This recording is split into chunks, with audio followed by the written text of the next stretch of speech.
Beaucoup d'entre vous pensent en ce moment qu'ils perdent la tête, mais croyez en mon expérience, ce n'est pas le cas. Ce que vous ressentez, ce brouillard mental, cette sensation d'être vidé de votre substance, c'est le résultat d'une machinerie invisible que nous avons tous un jour laissé entrer dans notre vie. J'aille passer par là. J'ai connu ces nuits blanches à fixer le plafond, à me demander comment une personne qui disait m'aimer pouvait me traiter avec une telle indifférence, une telle cruauté froide.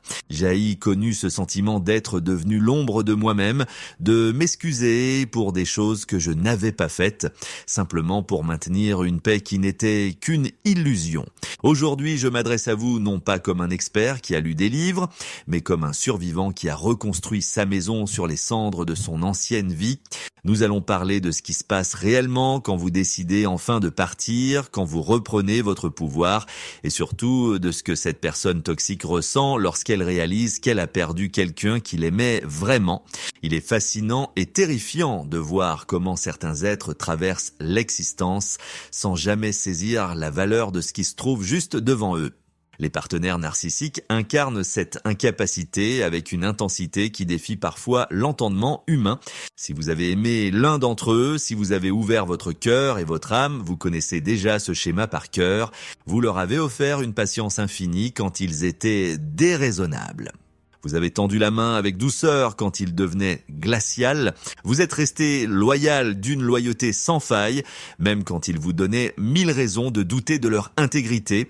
Votre affection n'était pas superficielle, elle était réelle, constante, ancrée dans une sincérité profonde.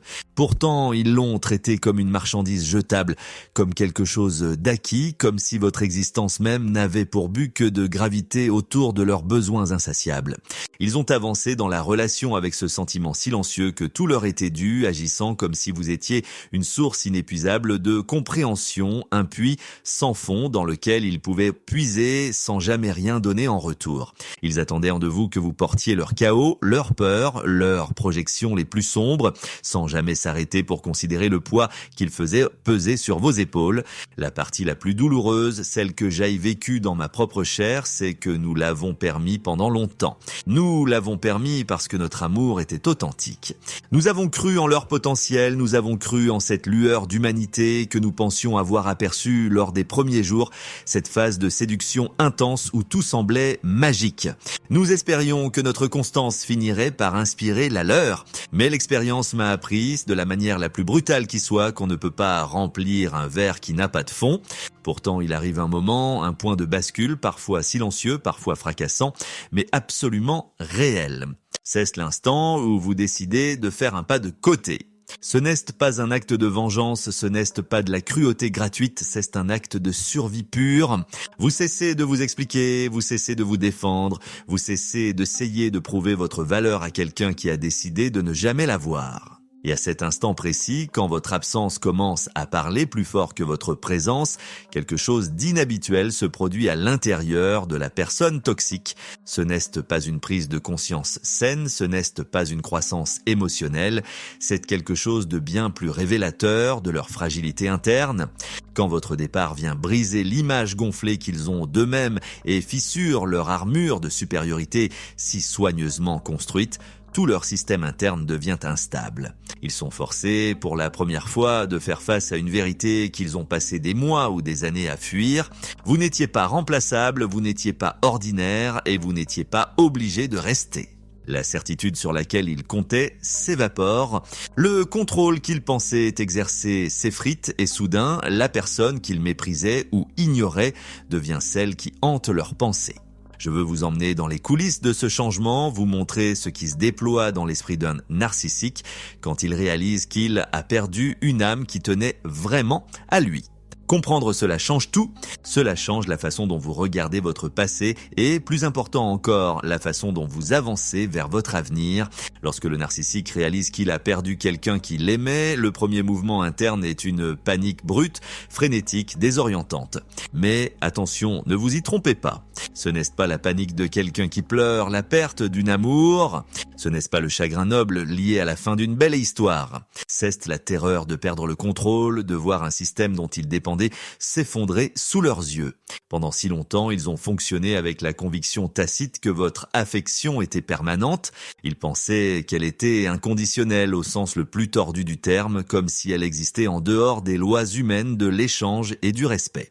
Ils considéraient votre patience comme automatique, votre pardon comme un dû, votre présence comme une garantie éternelle.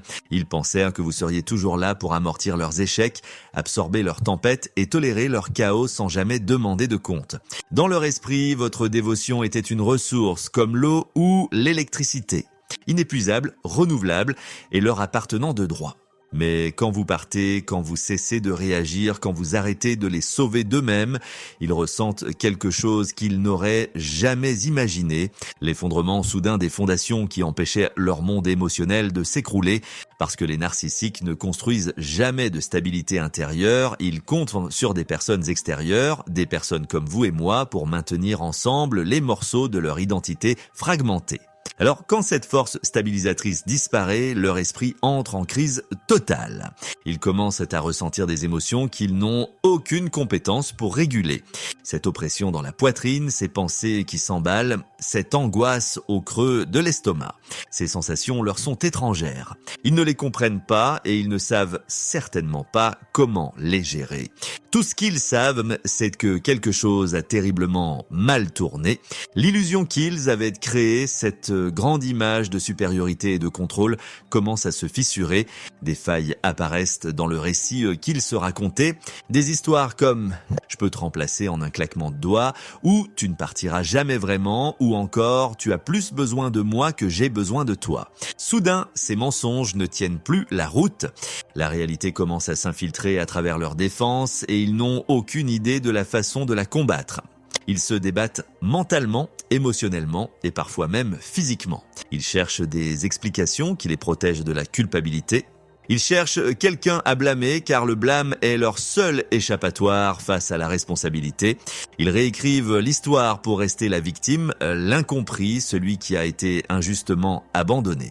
Ils vous diront peut-être « tu as surréagi, tu as mal pris les choses, tu étais trop sensible ». Tout est bon pour éviter d'admettre qu'ils sont les artisans de leur propre perte. Et sous cette agitation se cache une peur qu'ils n'exprimeront jamais à voix haute. Une peur qui révèle à quel point ils dépendaient de votre stabilité. Voici ce qu'ils ne vous avoueront jamais. Ils avaient besoin de vous bien plus qu'ils ne se l'autorisaient à le croire. Vous étiez la force d'ancrage dans leur monde intérieur chaotique. Vous étiez le régulateur émotionnel qu'ils ne savaient pas être. Vous avez stabilisé les turbulences de leurs doutes, de leurs insécurités et de leurs frustrations sans jamais exiger qu'ils y fassent face. Quand ils perdent cela, ils ne perdent pas seulement un partenaire ou un ami, ils perdent l'encre psychologique qui les empêchait de sombrer. Cette absence les envoie dans une spirale. Leurs pensées deviennent frénétiques.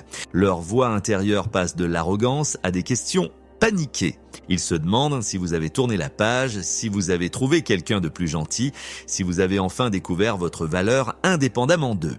Leur esprit devient un champ de bataille d'histoires contradictoires. Des histoires destinées à s'apaiser, des histoires destinées à vous blâmer, des histoires destinées à se convaincre qu'ils s'en fichent. Mais sous toutes ces couches se trouve la vérité. Ils s'en soucient, mais leur ego ne sait tout simplement pas comment traiter cette information. C'est là que le démantèlement commence, lentement d'abord, puis rapidement, comme les fils que l'on tire d'un tissu mal tissé. Ils ne se fondrent pas par amour, ils se fondrent par perte de contrôle, par le choc de perdre quelqu'un qu'ils croyaient posséder par droit divin, quelqu'un qu'ils pensaient d'avoir resté, peu importe la témérité de leur comportement. Et ce démantèlement est désordonné, désespéré et révélateur, exposant à quel point leur monde intérieur est fragile. Puis vient la colère. Une colère vive, défensive, explosive et totalement disproportionnée. Il est crucial de comprendre pourquoi elle frappe si fort. Un narcissique ne supporte pas d'être celui qui perd. Tout son sens de l'identité repose sur l'idée qu'il est toujours aux commandes, toujours supérieur, toujours celui qui décide de la fin. Alors, quand vous partez sans leur permission, sans leur contrôle, sans le récit qu'ils avaient préparé, ils le prennent comme l'insulte suprême. Votre absence n'est pas seulement une perte, elle devient une attaque contre leur orgueil. Soudain, les histoires qu'ils utilisaient pour maintenir leur estime de soi s'écroulent et au lieu de faire face à cette vérité, ils basculent vers la seule arme émotionnelle qu'ils savent utiliser de manière fiable. La rage, la colère devient leur tentative de reconquérir le terrain psychologique perdu. Ils l'utilisent pour reprendre une domination là où ils se sentent soudain impuissants. Ils réécrivent l'histoire rapidement parce que la réalité, celle où ils ont maltraité quelqu'un qui les aimait vraiment, est trop douloureuse pour leur ego. Dans leur esprit, cela devient « c'était toi le problème ». Tu étais ingrat, tu étais trop exigeant, trop dramatique. Ils se présentent comme la personne raisonnable, calme, celle qui a fait de son mieux alors que vous avez échoué. Cette réécriture n'est pas accidentelle, c'est de l'autoprotection pure. C'est la seule façon pour eux d'éviter d'accepter le fait qu'ils sont perdus quelqu'un à cause de leur propre comportement. Leur colère est un bouclier bruyant, elle leur donne un sentiment temporaire de puissance alors qu'à l'intérieur, ils sont en train de se fondrer et parce qu'ils ne peuvent pas traiter la vulnérabilité, tout inconfort émotionnel est projeté vers l'extérieur sous forme de reproches. Ils s'en prennent à vous parce qu'ils ne peuvent pas se regarder en face. Ils vous critiquent parce qu'ils ne peuvent pas affronter leurs propres démons. Ils crient fort parce que le silence les forcerait à écouter leurs propres pensées et ces pensées les terrifient plus que n'importe quel conflit avec vous. Leur colère n'est pas une force, c'est une instabilité déguisée en pouvoir. Et sous cette colère se cache quelque chose de plus profond et de bien plus menaçant pour leur ego. La honte. La honte narcissique n'est pas la même chose que la honte normale. Ce n'est pas un petit rappel silencieux à faire mieux la prochaine fois. Pour eux, cela ressemble à un effondrement de l'identité. Cela menace d'exposer le vide abyssal qui se cache sous leur confiance apparente. Alors, quand la honte surgit, cette poitrine serrée, cet estomac noué, cette angoisse pesante, ils ne peuvent pas la tolérer.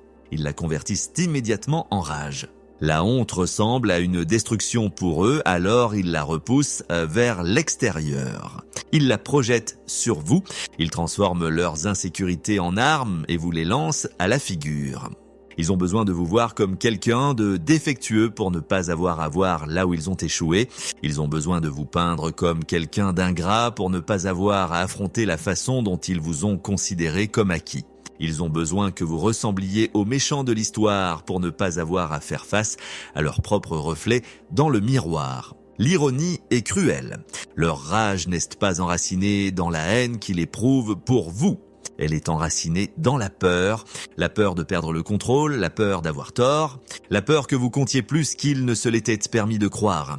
Mais ils ne peuvent pas exprimer la peur, la blessure ou le regret. Ces émotions exigeraient de l'humilité, de la vulnérabilité et une conscience de soi, des traits qu'ils n'ont jamais développés. La colère devient donc leur seule langue. Ils peuvent rager en privé, publiquement ou silencieusement par le biais du traitement par le mépris, mais le but est toujours le même. Restaurer leur illusion de dominance, se convaincre qu'ils s'en fichent.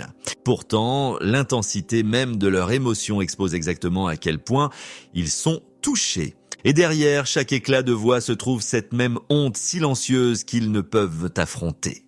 Cette honte persiste derrière chaque accusation, chaque dispute, chaque histoire tordue, mais comme ils ne peuvent pas la transformer, ils la transforment en blâme. C'est leur seule défense parce que vous perdre n'est pas quelque chose qui est arrivé par hasard, c'est quelque chose qu'ils ont provoqué de leurs propres mains. Et puis quand la colère s'estompe, quand la réécriture de l'histoire les épuise, quand le blâme ne leur procure plus la décharge émotionnelle souhaitée, ils rencontrent quelque chose d'encore plus effrayant. Les vides. Un calme creux s'installe et cela les terrifie d'une manière qu'ils n'admettront jamais parce que pour la première fois depuis longtemps, ils sont seuls avec eux-mêmes et c'est l'endroit qu'ils craignent le plus au monde.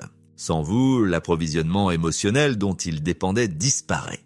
La validation qu'ils absorbaient de votre affection, l'attention qu'ils suscitaient à travers le chaos, le travail émotionnel que vous portiez, tout cela cesse d'envoler. C'est comme si quelqu'un avait débranché la seule source d'énergie qui empêchait leur identité instable de s'effondrer. Les narcissiques ne peuvent pas réguler leurs propres émotions. Ils dépendent des autres, de personnes comme vous, pour leur fournir un ancrage et un reflet. Alors, quand vous partez, vous emportez avec vous le système qu'ils utilisaient pour éviter de faire face à leur propre vide intérieur. Votre absence crée un vide psychologique. Ce n'est pas seulement que vous n'êtes plus là, c'est que vous étiez l'échafaudage qui maintenait une structure fragile. Sans vous, tout commence à s'écrouler à l'intérieur. Ils ressentent une lourdeur, une agitation, un malaise qu'ils ne peuvent expliquer. Ils n'ont pas le langage émotionnel pour tout cela. Ils savent seulement que c'est insupportable. Alors, ils commencent à chercher. Ils cherchent des remplaçants avec une urgence frénétique. Ils courent après les distractions, les nouveaux visages, les admirateurs temporaires, n'importe quoi qui leur donne une décharge momentanée de validation. Ils peuvent poster des choses pour attirer l'attention, flirter pour obtenir de la reconnaissance, se jeter dans des routines ou des évasions.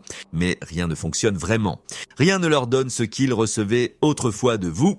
Parce que quelqu'un qui les aimait comme vous l'avez fait ne peut pas être remplacé par une simple source d'attention. Vous n'étiez pas seulement un approvisionnement, vous n'étiez pas seulement des éloges et de l'attention.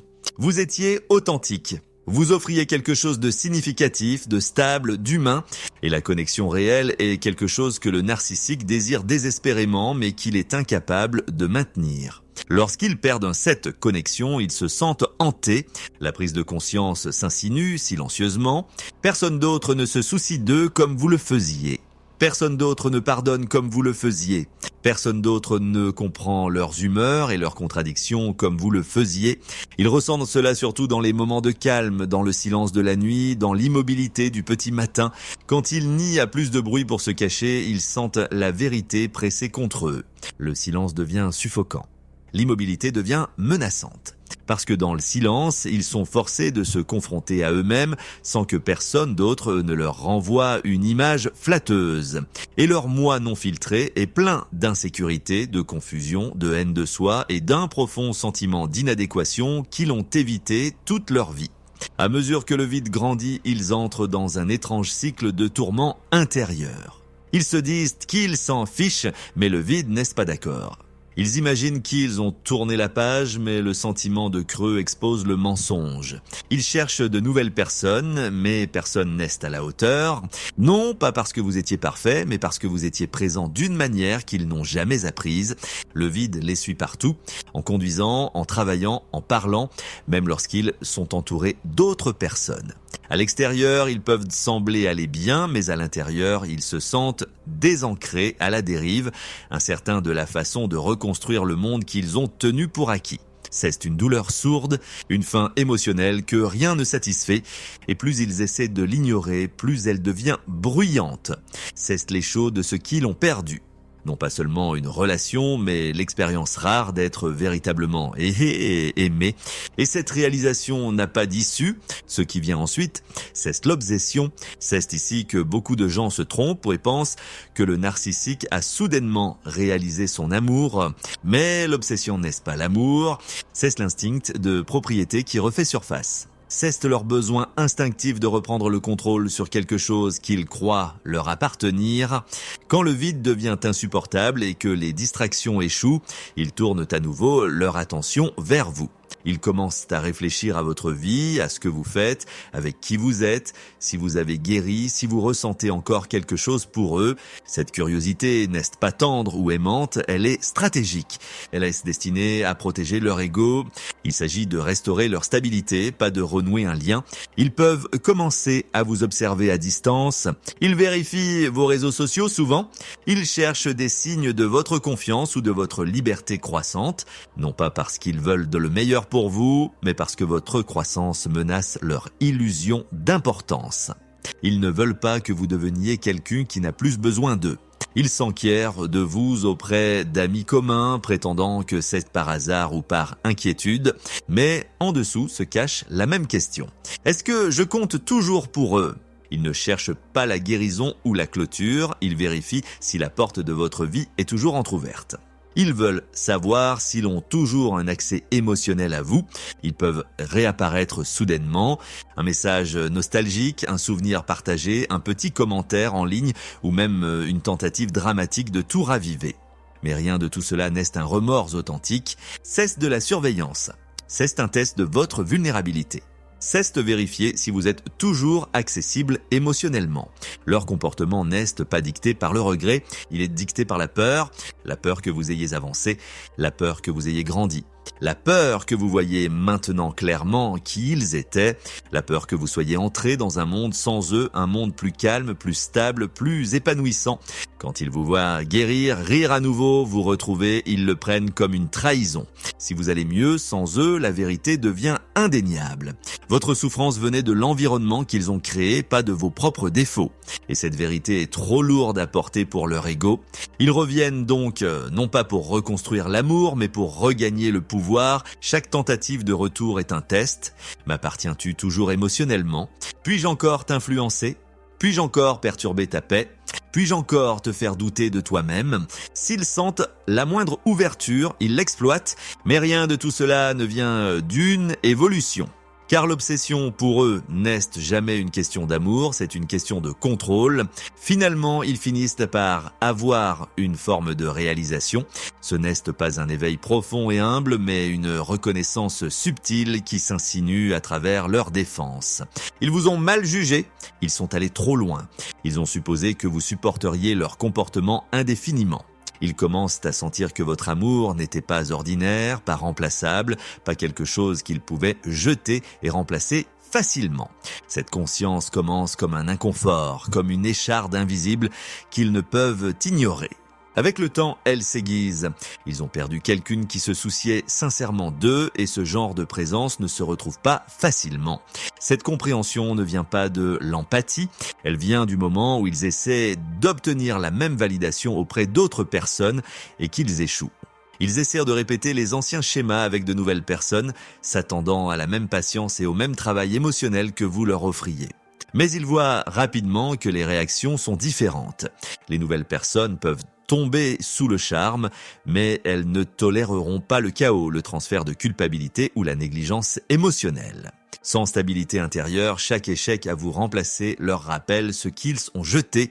Ils commencent à réaliser, généralement en silence, que vous étiez rare, quelqu'un qui se souciait profondément, quelqu'un qui croyait au bien en eux, quelqu'un qui offrait une connexion, non pas parce que vous étiez dupe, mais parce que c'est ce que vous êtes. Pourtant, cette réalisation ne les change pas. Elle ne les adoucit pas et ne les mène pas vers une croissance.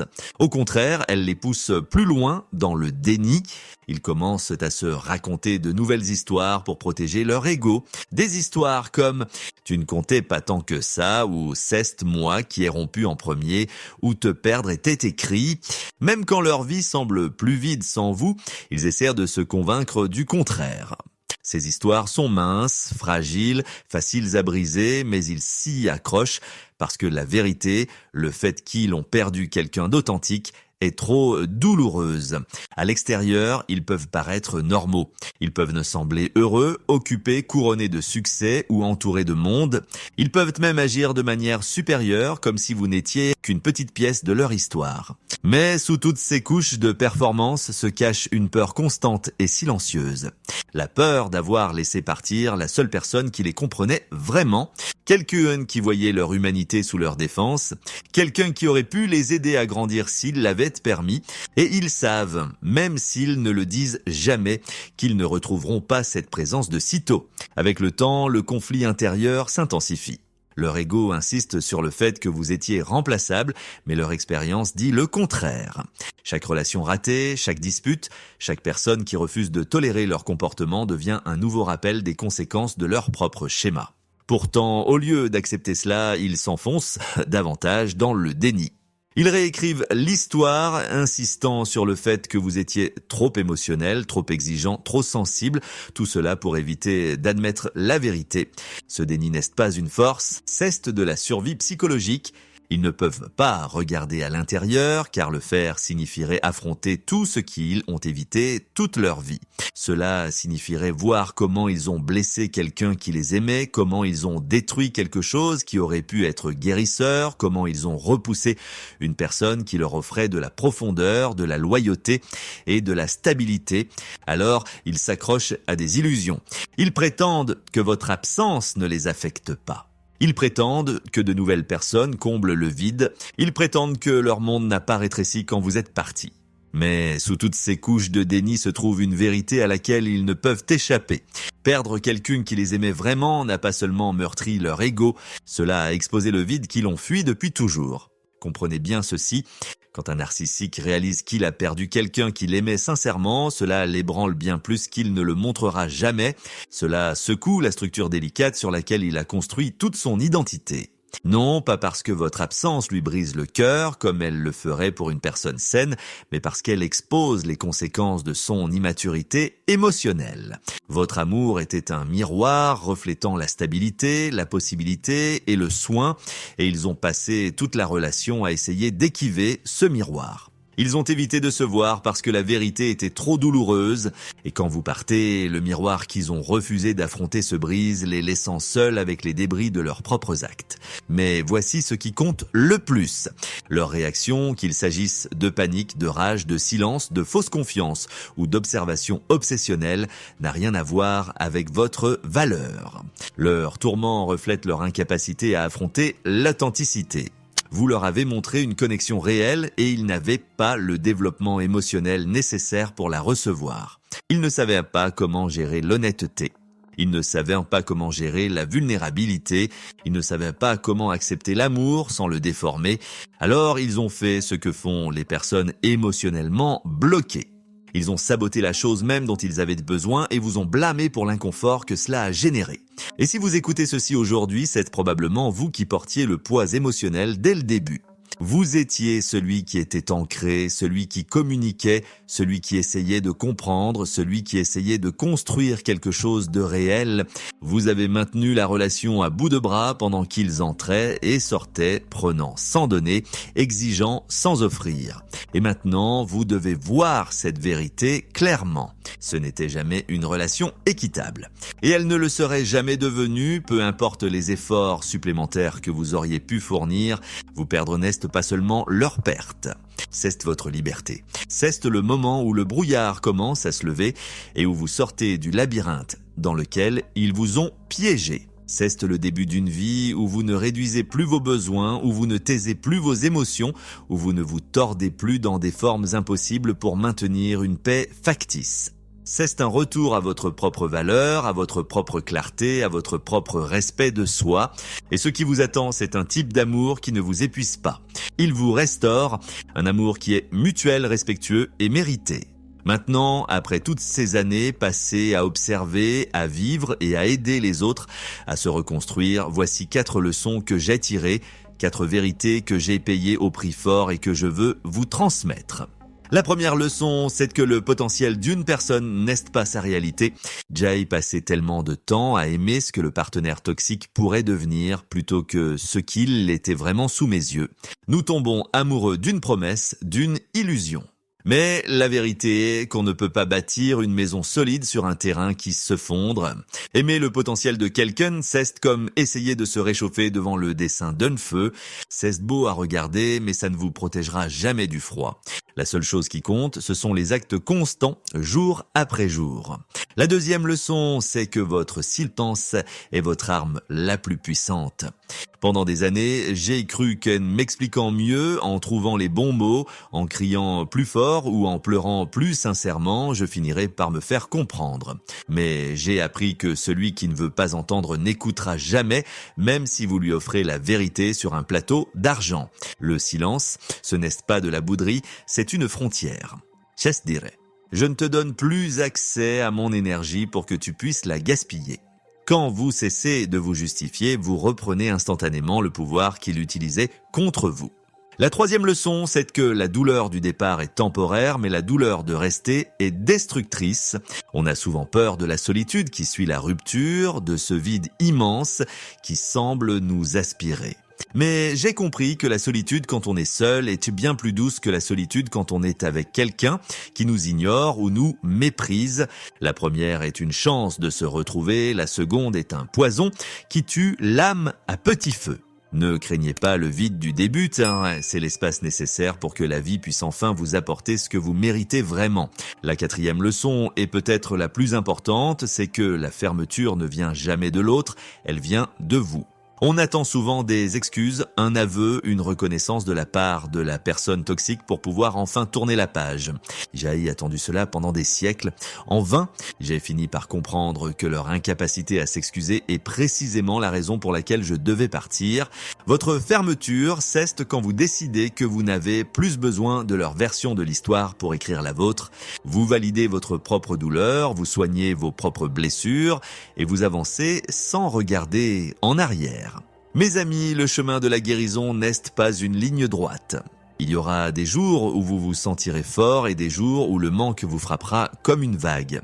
Mais rappelez-vous que chaque pas que vous faites loin de la toxicité est un pas vers vous-même. Vous n'êtes pas brisé, vous êtes en pleine métamorphose. La personne qui sortira de cette épreuve sera plus sage, plus consciente et infiniment plus résiliente que celle qui y est entrée. Vous avez survécu à ce que beaucoup ne pourraient même pas imaginer. Vous avez porté le poids de 2 personnes sur vos seules épaules et maintenant vous êtes enfin libre de poser ce fardeau. Regardez devant vous. L'horizon est vaste et il vous appartient. Ne laissez plus jamais personne vous faire croire que vous êtes difficile à aimer ou que vos besoins sont trop importants. Vous êtes une âme précieuse qui mérite un amour qui ne demande pas de sacrifice de soi. La vie, dans son immense sagesse, vous a retiré ce qui ne vous servait plus pour faire de la place à ce qui va vous épanouir. Ayez confiance en ce processus, ayez confiance en votre capacité à renaître. Vous avez déjà fait le plus dur. Vous avez choisi la liberté. Si ce message a résonné en vous, s'il a apporté une petite étincelle de clarté dans votre obscurité, je vous demande une chose simple, partagez cette vidéo. Envoyez-la à cette personne que vous connaissez et qui est peut-être encore enfermée dans ce brouillard, celle qui doute d'elle-même chaque jour. Soyez le messager de l'espoir pour quelqu'un d'autre, car c'est ensemble, en partageant nos vérités et nos expériences, que nous brisons les chaînes du silence. Vous n'êtes pas seul, nous sommes des milliers à avoir traversé ce feu et à en être ressortis plus brillants. Continuez d'avancer un jour à la fois. Le meilleur reste à venir et cette fois-ci, ce sera avec vous-même comme meilleur allié. Merci d'être là, merci de votre courage et n'oubliez jamais, votre lumière est trop précieuse pour être éteinte par l'ombre d'une autre.